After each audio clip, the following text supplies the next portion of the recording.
Smart Excel চ্যানেলে আপনাদের সবাইকে স্বাগতম। সবাই কেমন আছেন? আশা করি সবাই ভালো আছেন। আজকে আমি হাজির হয়েছি নতুন আরেকটি ভিডিও নিয়ে। আজকে আমরা নতুন আরেকটা সমস্যার সমাধান করব। তো দেরি না করে চলুন শুরু করি। আজকের সমস্যাটুকু আমরা দেখি। এখানে একটা ডাটা সেট রয়েছে।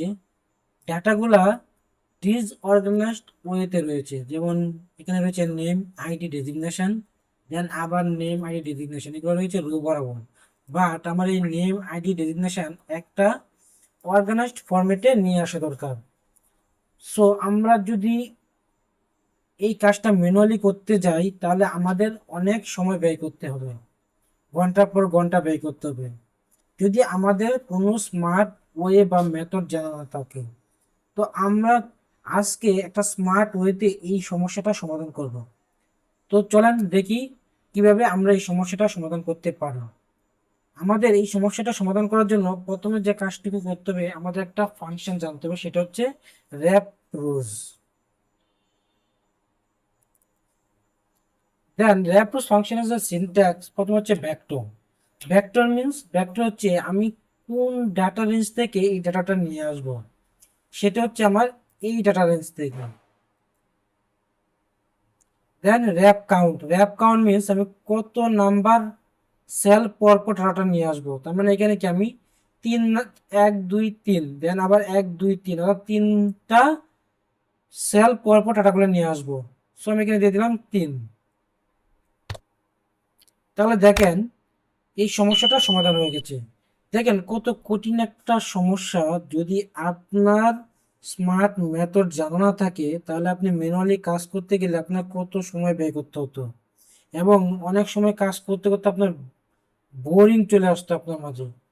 তো আজকে এই ফর্মুলাটা জানা থাকলে আপনি অবশ্যই এই কাজটা সহজ হতে করতে পারবেন। এখন চলেন আমরা দেখি আরেকটা নতুন প্রবলেম। এই ডাটাগুলো এই ধরেন এই ফরম্যাটে রয়েছে, এখানে কলাম বরাবর। এটা একটা ডিসঅর্গানাইজড ফরম্যাট, বাট আমার এই অর্গানাইজড ফরম্যাটে এই ডাটাগুলা নিয়ে আসতে হবে। তো এখানে আমরা কি ইউজ করতে পারি? এখানে আমরা যেটা ইউজ করতে পারি সেটা হচ্ছে র্যাপ কলস, মানে র্যাপ কলাম। এখানে কি প্রথমে সিনট্যাক্সে ভেক্টর চেয়েছে, ভেক্টর মিনস আমার এই ডাটা রেঞ্জটুকু। দেন র্যাপ কাউন্ট, এখানেও র্যাপ কাউন্ট আমি দিব 3, কারণ আমার তিনটা সেল পর পরে ডাটাগুলো অর্গানাইজড ওয়েতে নিয়ে আসতে হবে। সো আমি 3 দিয়ে দিলাম।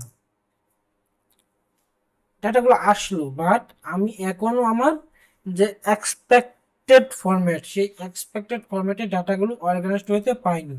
সো এই ডাটাগুলোকে যদি আমি এই অর্গানাইজড ওয়েতে নিয়ে আসতে চাই তাহলে এই র্যাপ কলামসের সাথে আরেকটা ফর্মুলা কম্বাইন করতে হবে, সেটা হচ্ছে ট্রান্সপোজ।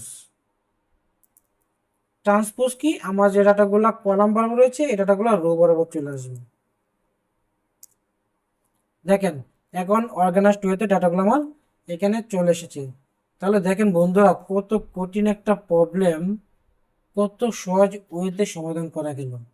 এখন যদি এই ওয়েটা বা এই মেথডটা আপনারা না জানতেন তাহলে আপনারাই বলুন এই কাজটুকু করতে কত সময় ব্যয় হতো, এবং আপনি এই কাজটা করতে করতে আপনি বোরিং ফিল করতেন, আপনার পারফরমেন্স লো হয়ে যেত, আপনার ইফিসিয়েন্সি কমে যেত। সো আপনি যদি কর্মক্ষেত্রে আপনার দক্ষতা বাড়াতে চান তবে অবশ্যই এই ফর্মুলাগুলো আপনাকে শিখতে হবে। তো আপনার যদি নতুন নতুন ফাংশন বা নতুন নতুন প্রবলেম সমাধান করতে চান এক্সেলে, তাহলে অবশ্যই আমার চ্যানেলে চোখ রাখুন, এবং যদি ভিডিওটি আপনাদের ভালো লেগে থাকে তাহলে লাইক অ্যান্ড কমেন্ট করতে ভুলবেন না।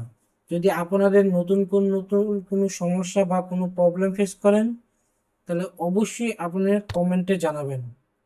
আর যদি ভিডিওটি আপনাদের ভালো লেগে থাকে তাহলে অবশ্যই সাবস্ক্রাইব অ্যান্ড শেয়ার করতে ভুলবেন না। থ্যাংক ইউ সবাইকে।